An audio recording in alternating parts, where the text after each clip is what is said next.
우리 안에 모든 것이 감사함으로 받으면 버릴 것이 없다. 감사함으로 받으면 은혜가 된다. 아멘. 이것이 우리의 고백인 줄 믿습니다. 제가 이렇게 살아오고 또 여러분들의 삶을 함께 목회자로서 지켜보니까 참 그 말씀이 맞는 것 같아요. 우리가 많은 일들을 경험하죠. 때로는 우리가 원하는 대로 되기도 하고 또 되지 않는 일들도 참 많이 있어요. 그런데 우리는 오히려 우리 뜻대로 되지 않는 데서 더 많은 감사를 깨닫게 되고 더 많은 것들을 배우게 되는 것 같아요. 그런 걸 보면 우리 인생의 어떤 순간도 감사로 해석되지 않는 시간이 없다고 믿습니다. 우리 솔빈이도 그렇고 애쓰고 수고해서 우리 솔빈이 작년에 상 받았거든요. 근데 올해는 아쉽게 수상은 하지 못했지만 그러나 또 이 시간들을 통해서 하나님께서 우리 솔빈이뿐만 아니라 모든 아이들에게도 뭔가 좀 더 넓어지고 뭔가 좀 더 깊어지고 하나님 대해서 알아가게 되는 그런 귀한 시간이 될 줄로 믿습니다. 그래요. 오늘 오후 예배 설교의 제목은 말씀을 즐거워하는 성도라 라는 제목으로 말씀을 좀 나누고 싶습니다. 너무나 잘 아는 말씀이죠. 시편의 말씀. 새해가 되고 또 우리의 삶에 있어서 복에 대한 많은 것들을 생각하게 될 때 늘 묵상하게 되는 그런 구절입니다. 오늘 1절에 보니까 복 있는 사람은 악인들의 꾀를 따르지 아니하며 죄인들의 길에 서지 아니하며 오만한 자들의 자리에 앉지 않는다. 제가 이 부분 가지고도 전에 말씀드렸지만 우리는 보통 복이라고 그러면 뭔가 남이 가지지 않은 것, 남에게 없는 것들을 소유해야 우리가 복을 받았다 라고 생각을 하는데 성경은 우리의 그런 복에 대한 개념을 깨는 것이죠. 깨뜨리는 거예요. 하나님 안에서 새로운 복이라는 것은 죄로부터 악한 것으로부터 떠나는 것, 거기서 시작한다는 거예요. 할렐루야. 여러분 첫 구절에 보니까 복 있는 사람은 어떤 사람인가 하니 악인의 꾀를 따르지 않는다. 여러분 악인의 지혜라는 말 들어보셨습니까? 그런 말은 별로 우리가 사용하지 않아요. 악인의 꾀를. 그리고 슬기롭다. 그러면 굉장히 뭐랄까요, 좀 긍정적인 이미지가 많아요. 그래서 제가 이 단어를 한번 써볼게요. 윤하주 목사는 영리해. 여러분 이 말과 슬기롭다는 말 중에 어떤 게 더 긍정적인 의미로 다가오세요? 그렇죠. 단어가 주는 의미가 차이가 있는 거예요. 영리하다 그 말은 뭐예요? 머리는 잘 돌아가는데 이 뭔가 끝에 보면은 자기 뱃속만 이속만 늘리는 사람들을 보고 얘기할 때 우리가 쟤는 참 영리한데 딱 한마디가 붙는 거예요. 여러분 성경에도 악한 자들의 꾀를 지혜롭다고 하지 않아요. 왜 그렇습니까? 지혜는 어디로부터 나오는 거예요? 하나님으로부터 나오는 거예요. 저와 여러분도 마찬가지예요. 우리가 하나님의 지혜를 따라야지 사람들의 꾀를 따라서는 안 되는 거예요. 여러분 그런데 우리가 세상을 살아가면서 우리를 혹하게 하고 넘어지게 하고 믿음의 길에서 떠나가게 하는 것들이 이 꾀에서 나와요. 꾀. 세상에서 통용되는 사람들의 생각들. 그래서 지극히 인간적인 것이죠. 이것은 뭐예요? 이 꾀라는 것은 바른 길에서 벗어나는 거예요. 조금 이탈해서 남들보다 더 쉽게, 더 빨리, 더 많이 남과 같이 노력하기보다는 뭔가 얻고자 하는 인간의 이기심에서 떠올려지는 생각들이 꾀라는 것이에요. 그것은 악한 것과 가까울 수밖에 없는 겁니다. 여러분 저와 여러분이 이 세상의 꾀, 세상적인 지혜, 세상적인 생각이 아니라 정말 하나님을 바로 알고 말씀을 따르고 말씀보다 앞서지 않는 지혜를 얻기를 간절히 바랍니다.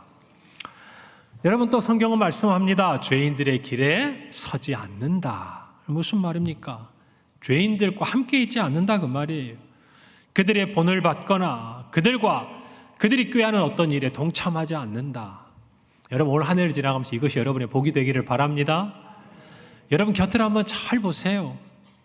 분별할 수 있는 지혜를 달라고 하셔야 돼요. 우리 사람들을 보다 보면 꼭 그런 마음이 있잖아요. 자녀들을 보더라도 좀 좋은 친구들하고 사귀었으면 그런 마음 있죠. 또 세상적으로 봐도 무슨 사업의 파트너를 만나고 이럴 때도 하겠다고 그러니까 말리지는 못하는데 염려가 되는 부분들이 많아요. 왜요? 주변에 보니까 별로 그렇게 평이 좋지 않은 사람일 경우가 있거든요. 여러분 저와 여러분도 죄인들이 함께 가는 길에 서지 말아야 돼요. 거기에 서 있으면 휩쓸릴 수밖에 없어요. 자칫하면 넘어질 수 있고 세상에 그 쾌락에 한 걸음 내디딜 수밖에 없는 그 끝자락에 서가지고 나는 믿음을 지켜야겠다. 어리석은 생각이에요. 그리고 마지막으로 오만한 자들의 자리에 앉지 않는다. 루터는요, 이 부분들을 어떻게까지 해석을 했냐면 이 오만한 자의 자리를 어떻게 했냐, 공직이라고 얘기했어요. 사제나 또는 정말 높은 관직에 있는 사람들처럼 이제 굳어진 것, 이제 그 자리에서 도저히 벗어날 수 없고 그것이 주는 유혹과 힘에 사로잡혀 있는 상태. 여러분, 거기까지 가버리면 저와 여러분이 하나님을 떠나서 말씀보다 앞서서 세상을 향해 나아갈 수밖에 없어요. 그러기 전에 여러분, 하나님의 은혜의 자리로 복된 삶으로 나와야 할 줄로 믿습니다. 여러분, 그런데 이 말 한번 뒤집어 볼까요? 그럼 이런 말 아니겠어요? 복 있는 사람은 악인들의 꾀가 아니라 하나님의 지혜를 따르고, 복 있는 사람은 죄인들의 길에 서지 않고 의인들의 길에 함께 있으며, 복 있는 사람은 오만한 자들의 자리에 앉지 않고 겸손하게 자기를 돌아보는 사람이다. 할렐루야. 올 한 해 이 말씀을 통해서 우리의 삶이 하나님 주시는 복 가운데 거하기를 간절히 바랍니다. 말씀을 떠나서는 아무것도 할 수가 없는 거예요. 의인들은 다른 것이 아니에요. 하나님의 말씀을 즐거워하고 순종하는 사람들과 함께 어울리다 보면 좋은 것을 배우게 되는 거예요. 그리고 우리가 하나님의 그 은혜를 받고 복을 누리게 되면 여러분, 우리는 말씀으로 통해서 얻은 복을 자랑할 수가 없어요. 그렇기 때문에 겸손할 수밖에 없는 거예요. 그리고 그 복을 베풀고 나누어 줄 수밖에 없는 거예요. 다른 사람에게 당신도 예수를 믿고 복 받으라고 얘기할 수밖에 없는 거예요. 여러분, 이것이 올 한 해 저와 여러분에게 복 있는 자리가 되기를 간절히 바랍니다. 그러면 어떻게 이런 삶을 살 수 있는가? 그 비결이 오늘 2절에 기록되어 있어요. 2절 말씀 우리 다 함께 한 목소리 읽어봅시다. 시작. 오직 여호와의 율법을 즐거워하여 그의 율법 주야로 묵상하는도다. 악인들의 꾀를 따르지 않고 죄인들의 길에 서지 않고 오만한 자들의 자리에 앉는 그런 악한 삶에서 떠나려면 오직이에요. 오직 어떠해야 되는가? 여호와의 율법을 즐거워하며 그 율법을 주야로 묵상하는 사람만이 이와 같은 복 있는 사람의 삶을 살 수 있다는 것입니다. 여러분, 그러면 즐거워하는 것, 그것은 어떤 모습으로 나타나는 것인가? 첫째, 주야로 묵상해요. 여러분, 이때 이 주야는요, 지속적이고 변함없다. 아침부터 저녁까지 늘 한결같이 여호와의 율법을 즐거워한다 말이에요. 늘 생각한다 그 말이에요. 아침에 일어나서, 그래서 우리가 경건의 시간을 언제 하라고 많이 권면합니까? 아침에. 예수님 언제 기도하셨어요? 새벽에. 그리고 예수님도 밤이 맞도록 기도하셨어요. 여러분, 저와 여러분이 기억해야 돼요. 하루의 시작과 마지막이 하나님의 말씀으로 시작하고 하나님 앞에 기도로 시작할 수 있다면 여러분들은 그 말씀이 주는 은혜와 능력을 힘입게 되는 거예요. 그 복을 받는 줄로 믿으시기를 바랍니다. 여러분, 늘 말씀을 가까이 하세요. 말씀보다 앞서지 않으려면 여러분의 삶에 말씀이 곁에 있어야 돼요. 필요할 때마다 꺼내봐서는 늘 말씀보다 훌쩍 앞서가 있는 우리 자신을 발견할 수밖에 없어요. 그때 가서 꺼내어 보면 이미 갔던 길을 많이 돌아와야 되는 경우가 많아요. 그렇기 때문에 여러분, 올 한 해 정말 말씀을 따라가고 싶고 말씀보다 앞서지 않기를 원하신다면 여러분, 말씀을 늘 곁에 두시고 아침부터 저녁까지 그 말씀을 묵상하는 은혜를 얻기를 바랍니다. 여러분, 이때 묵상한다 이 말은 의성어예요. 무슨 말이냐면 중얼중얼 속삭인다 그 말이에요. 여러분, 그럴 때 없으세요? 저는 가끔씩 말씀도 그럴 때가 있지만 찬양을 그럴 때가 많아요. 지나갈 때 혼자 작은 목소리로 중얼중얼 찬양을, 걸어가다가도 하고 운전하고 가다가도 찬양하고. 근데 그럴 때 제 모습을 보면 뭔가 내 마음에 기쁨이 있을 때, 하나님에 대한 감사가 있을 때 보면 저도 모르게 그게 입에 붙어 있어요. 그런데 그게 떠나면 트로트 가요가 붙게 되고, 그게 떠나면 다른 게 붙게 돼요. 여러분, 제가 뭐 다른 가요 듣는다고 여러분 책망하고 나무라는 게 아니에요. 코로나 시간 지나면서 정말 제가 좀 아쉽기도 했지만 좀 안타깝기도 했지만 그래도 참 좋았던 게 그 시대에 많은 사람들의 마음에 위로와 힘을 줬던 게 또 노래더라고요. 제가 보니까 저 속으로 그런 생각도 했어요. 그 노래를 통해서라도 힘을 얻는다면 그것도 참 위로가 되겠다. 그런데 여러분, 우리는 더 좋은 게 있잖아요. 더 좋은 게, 우리 삶에 있어서 잠깐의 위로는 될 수 있을지 몰라도 정말 우리 마음에 주님이 주시는 영원한 기쁨을 가진 사람은요, 더 좋은 걸 찾게 돼 있어요. 입에 말씀이 붙고 찬양이 붙는 거예요. 할렐루야. 여러분, 그래서 주일날 준비 찬송이 됐든 주일 우리 회중 찬양이 됐든 한 곡 부를 때마다 그냥 지나가는 게 아니에요. 여러분, 그 찬양 중에 한 곡이라도 여러분이 마음속에 딱 붙들고 이 한 주를 지나가면서 그 찬양을 불러보고 그 찬양을 들어보세요. 오늘 이 자리에 여러분이 받았던 은혜가 새록새록 살아나는 거예요. 여러분, 시편 119편 97절에 이렇게 말씀합니다. 내가 주의 법을 어찌 그리 사랑하는지요. 내가 그것을 종일 어떻게 한다고요? 작은 소리로 읊조립니다. 중얼중얼 속삭인다, 그 말이에요. 여러분, 그래서 정말 우리의 자녀들이 이 전국 대회를 준비하면서 얼마나 많은 성경 구절을 외웠겠어요. 시험 보려고 얼마나 많이 정말 기억하고 다시 암송하고 토시 하나도 안 틀리려고 그거를 기억했겠습니까? 그 아이들의 입속에 그 준비하는 기간 동안 계속 성경 말씀이 있었던 거 아니에요? 머릿속에, 마음속에. 그것만으로도 얼마나 복된 일이냐, 그 말이에요. 다시 한번 말씀드릴게요. 어린 자녀들, 또 손주들, 여러분, 부모요, 조부모로서 어릴 때 다른 거 없어요. 아이들의 머리에, 아이들의 마음에, 아이들의 입술에 말씀을 심어줘야 돼. 찬송을 심어줘야 돼. 그것보다 더 좋은 게 없어요. 할렐루야. 그렇게 하시기를 바랍니다. 제가 정말 우리 아이들을 이렇게 볼 때마다 참 이 말씀 대회 이렇게 나가 상 받으면 저는 너무 기분이 좋거든요. 언젠가 말씀드렸죠. 저도 그랬고, 제가 전국대회가 상 받아오니까 우리 동생은 그 첫 상 받았을 때 욕심이 있었던지 끙끙 앓더라 그래요. 어머니께서 하시는 말씀. 그러더니 그 다음에 가가지고 또 동생이 상 받아오고, 그러더니 나중에 또 제 자녀들뿐만 아니라 우리 동생의 자녀들도 다 부모의 뒤를 따라서 그렇게 어릴 때 말씀으로 자라고. 여러분, 그렇게 해도 쉽지 않은 것이 이 세상에서 믿음을 지키고 살아가는 거예요. 특히 우리 자녀 세대. 여러분, 자녀들에게만 미루지 마시고 여기 할머니, 할아버지들, 손주들 잘 지켜주세요. 진짜예요. 부탁드리는 거예요. 이어지는 119편 99절에서 100절에 이렇게 말씀합니다. 내가 주의 증거들을 늘 읊조림으로 나의 명철함이 나의 모든 스승들보다 나으며 주의 법도들을 지킴으로 나의 명철함이 노인보다 나으니이다. 세상에 아무리 오랜 세월을 살고 세상의 지식과 경험을 가져도 위로부터 부어지는 지혜와 명철에 피할 수가 없다, 그 말입니다.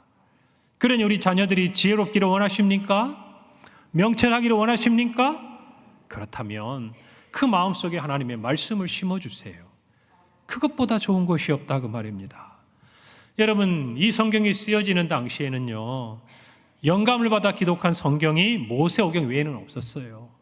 그런데 오늘날 어떻습니까? 예수님이 이 땅에 오시고 우리에게 66권의 정경이 있잖아요. 그 말씀이 우리에게 풍성한데 우리가 그것들을 정말 우리의 마음판에 두지 않고 우리 입술에 두지 않는다면 여러분, 얼마나 안타까운 일이 되겠습니까? 사랑하는 성도 여러분, 올 한 해 말씀을 따라가기를 원합니다. 말씀보다 앞서지 않기를 원합니다. 그러려면 말씀이 주는 즐거움을 찾아야 돼요. 회복해야 돼요. 여러분, 그런 거 여러분 있지 않으세요? 정말 막막하고 힘들 때, 사람의 위로가 도무지 내게 위로가 되지 않을 때, 어느 날 내 귓가에 들리고 내 마음에 떨어진 하나님의 말씀 한 구절 때문에 그 모든 어려움들을 이기고 여러분이 상처받고 힘들고 좌절하고 낙심해 있을 때 어디선가 들려왔던 찬송 한 자락에 여러분이 그 모든 것을 딛고 일어나서 이 자리까지 오게 된 경험 있지 않으세요? 있으시잖아요.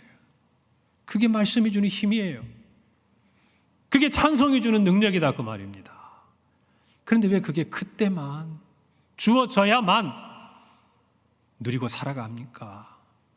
저와 여러분이 말씀을 즐거워하기를 바랍니다. 바랍니다. 그럼요. 그래서 우리 모두가 말씀을 통해서 하나님을 더 깊이 알아가는 은혜가 있기를 간절히 바라고 그 말씀을 통해서 주시는 복을 얻는 저와 여러분이 되기를 바랍니다. 여러분, 말씀이 어떤가요? 읽다 보면 어느 순간에는 그렇게 따분할 수가 없어요. 다 아는 얘기고 들었던 얘기고 그냥 내 삶에는 지금 당장은 뭔가 그냥 다가오는 것도 아니고 말씀 없어도 평안하고 말씀 없어도 건강하고 하나님이 나를 사랑하셔서 은혜를 주신 것 같아요. 여러분, 그럴 때는 맛을 몰라요. 그런데 그 말씀이 정말 내 인생의 길이 되고 빛이 되고 정말 나에게 필요한 그 어떤 순간에는요, 이 말씀보다 좋은 게 없는 거예요. 할렐루야. 그래서 시편 119편 103절 지금 쭉 이어지는 말씀 속에서 이렇게 말하는 거예요. 주의 말씀의 맛이 내게 어찌 그리 단지요 내 입에 꿀보다 더 다니이다. 여러분, 그 당시에는 맛있는 과자가 있었던 것도 아니잖아요. 멋진 미슐랭 스타를 받은 음식이 있었던 것도 아니에요.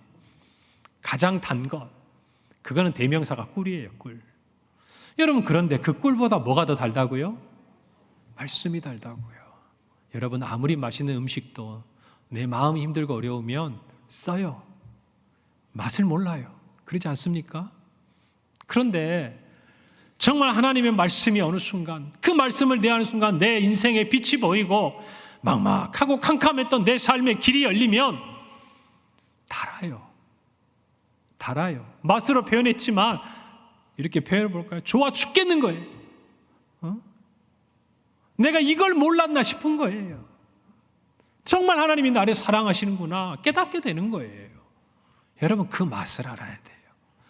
신앙생활도 여러분 맛이 있어요. 몸이 건조하게 하는 사람들 많아요. 여러분, 그런데 그 맛을 아는 사람은 정말 신앙생활도 드라마틱하고 즐겁고 행복하게 하는 거예요. 말씀의 맛을 아는 사람은 말씀을 놓을 수가 없고 기도의 맛을 본 사람은 기도를 놓을 수가 없어요. 찬양의 맛을 본 사람은 찬양을 놓을 수가 없고 봉사와 섬김의 맛을 본 사람은 아무리 힘들어도 그게 즐거운 거예요. 할렐루야. 그 맛을 알아야 돼요. 그래서 그런 분들이 신앙생활에도 한결같이 지치지 않고 하나님의 말씀을 따라가는 줄 믿습니다. 우리 104절에 이렇게 말해요. 주의 법도들로 말미암아 내가 명철하게 되었으므로 모든 거짓 행위를 미워합니다. 여러분, 무슨 말이에요? 하나님의 말씀이 있는 자가 그 말씀으로 명철하게 될 때 악한 자들의 꾀를 따르지 않고 죄인들의 길에 서지 않고 오만한 자들의 자리에 앉지 않고 모든 거짓 행위를 미워하게 된다는 거예요. 이것도 명철이에요. 좋은 것만 찾는 게 아니에요. 좋지 않은 것을 구별해내는 것이 명철의 중요한 기준이에요. 저와 여러분이 신앙생활을 하면서 이 지혜를 꼭 얻기를 간절히 바랍니다. 여러분, 올 한 해 다른 것보다 여러분, 내 인생에 살맛이 난다. 한번 그때 생각해 보세요. 자녀가 잘 되고 막 돈이 벌리고 뭔가 내 뜻대로 일이 쑥쑥 돼갈 때 여러분, 인생 살맛하죠? 살맛이 나시지 않아요? 그것처럼 그보다 더한 신앙의 정말 말씀의 맛, 기도의 맛, 찬양의 맛이 여러분에게 느껴지는 한 해가 되기를 바랍니다. 그래서 정말 신앙생활 할 맛 난다, 예수 믿을 맛 난다 라고 얘기할 수 있는 한 해가 되시기를 바라요. 여러분, 우리는 우리의 자녀들을 보면서 늘 그런 생각을 하죠. 어려서부터 말씀을 아는 것이 얼마나 큰 힘인가. 그래서 우리 아이들이 이렇게 대회 나가는 것이 더 귀해요. 여러분, 우리 중에 올해 나이가 들어서 신앙생활 하신 분들 참 어려움이 많아요. 좀 해보고 싶은데 기도 잘 안 들려요. 좀 듣고 보고 싶은데 말씀도 보면 그냥 눈이 흐리흐리해요. 그런 분들에게 여쭤보세요. 내가 조금만 젊었더라면, 내가 조금만 건강했더라면 내가 예수님도 더 잘 믿을 수 있을 텐데. 맞아요. 여러분, 그런 것처럼 어릴 때부터 우리의 자녀들이 말씀 안에 자라는 것이 얼마나 복인지 몰라요. 여러분, 바울 사도는 믿음의 아들 디모데에게 편지하면서 이렇게 말해요. 또 어려서부터 너는 성경을 알았나니 성경은 능히 너로 하여금 그리스도 예수 안에 있는 믿음으로 말미암아 구원에 이르는 지혜가 있게 한다 라고 가르쳐 줍니다. 그러면서 우리가 너무나 잘 아는 말씀, 디모데후서 3장 16절에서 17절을 말씀하죠. 모든 성경은 하나님의 감동으로 된 것으로 교훈과 책망과 바르게 함과 의로 교육하기에 유익하니 이는 하나님의 사람으로 온전하게 하며 모든 선한 일을 행할 능력을 갖추게 하려 함이라. 말씀만이 하나님의 사람으로 온전하게 합니다. 아멘. 말씀만이 우리가 하나님의 사람으로 모든 선한 일을 행할 능력을 갖추게 합니다. 이 능력이 악한 것들로부터 우리를 떠나가게 할 것이고, 이 능력이 하나님이 기뻐하시는 일에는 우리가 믿음으로 순종하며 나아가게 할 것이고, 여러분, 이 말씀이 저와 여러분이 정말 이 땅 가운데 주님이 주시는 복을 누리며 살아가게 한다는 것을 기억하시기를 바랍니다.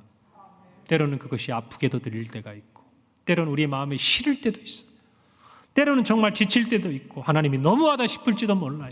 그러나 그것은 교훈이고 책망이고 바르게 하는 것이고 의로 교육하는 것이, 할렐루야. 말씀이 우리 안에 그러한 정말 일들, 그러한 기능을 우리 신앙 안에서 잘 발휘될 수 있도록 저와 여러분이 말씀을 향해 마음을 열고 곁에 늘 말씀을 묵상하는 복 있는 삶을 살기를 바랍니다.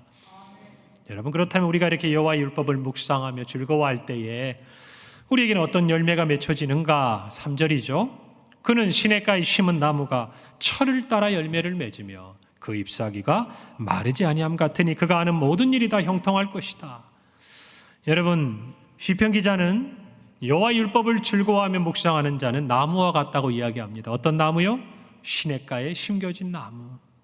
여러분, 이때 이 시냇가는 우리가 아는 그냥 팔레스타인에 있는 일반적인 시내가 아니에요. 비가 오면 흐르고 비가 멈추면 말라버리는 시내가 아니라 늘 물이 공급되는 관계 수로를 말하고 있어요. 끊기지 않는다 그 말이에요. 말씀이 끊임없이 공급되고 말씀을 통해서 하나님의 지혜와 명철이 끊임없이 공급되면 거기에 따르는 자연스러운 결과가 있어요. 그것을 알아야 돼요. 첫째, 철을 따라 열매를 맺어요. 철을 따라. 여러분, 시기가 얼마나 중요합니까? 왜 우리가 우리의 자녀들에게 이때 공부해야 된다고 그러죠? 왜 어려서 말씀을 가르쳐야 되죠? 왜 어려서부터 하나님에 대해서 알려주고 믿음 안에서 자라게 우리가 믿음의 세대 계승을 해야 됩니까? 철이 지나버리면 몇 배의 수고를 해도 어려운 거예요. 철이 지나버리면 그때 맺어야 될 열매는 맺지 못하는 거예요. 여러분, 그러니 저와 여러분이 그때에 맞는 열매를 맺으려면 말씀이 끊임없이 공급돼야 돼요. 할렐루야. 누가 공급해줘야 합니까? 누가요? 하나님이 하시지만 적어도 여러분에게 맡겨주신 여러분의 자녀들, 여러분이 가르치고 있는 학생들, 또 우리 곁에 둔 사람들에게는 하나님이 우리에게 그 사명을 주시는 거예요. 할렐루야. 그 마음으로 함께 나아가시기를 바랍니다. 그 잎사귀는 절대 마르지 않고, 비유적인 표현이지만 결국 말씀 안에 늘 머무는 사람은 형통하게 된다라고 성경이 우리에게 말씀하고 있어요. 여러분, 말씀이 주는 형통을 맛보시기를 바랍니다. 조급해하지 마세요. 때가 되고 시절이 되고 철이 되면 말씀 안에 붙어서 뿌리를 내리고 있으면 하나님이 주시는 열매가 맺게 되는 것이에요. 잎도 풍성해지고 꽃도 피고 꽃이 지면 열매가 맺는 거예요. 여러분, 그걸 아셔야 돼요.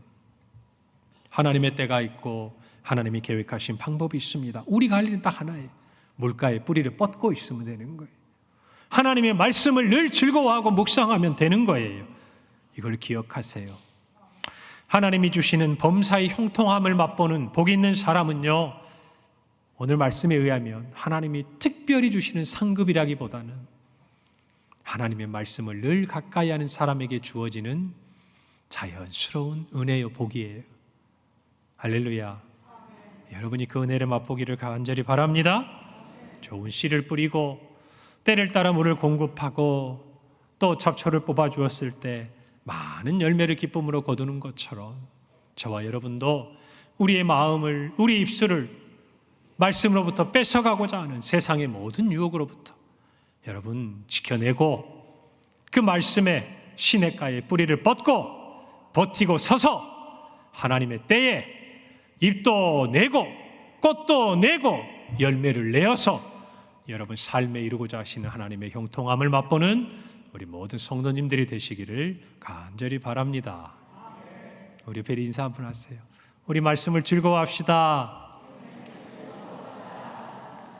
우리 말씀을 묵상합시다. 그래요. 올 한 해 그런 복이 저와 여러분에게 있기를 간절히 바랍니다. 기도하겠습니다. 하나님 은혜를 감사합니다.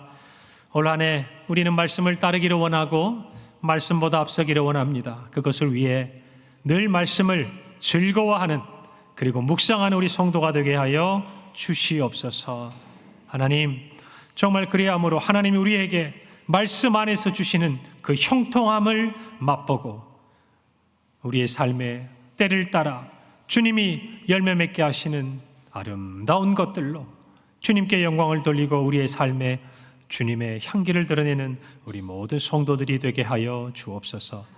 감사드리며 예수님의 이름으로 기도합니다. 아멘.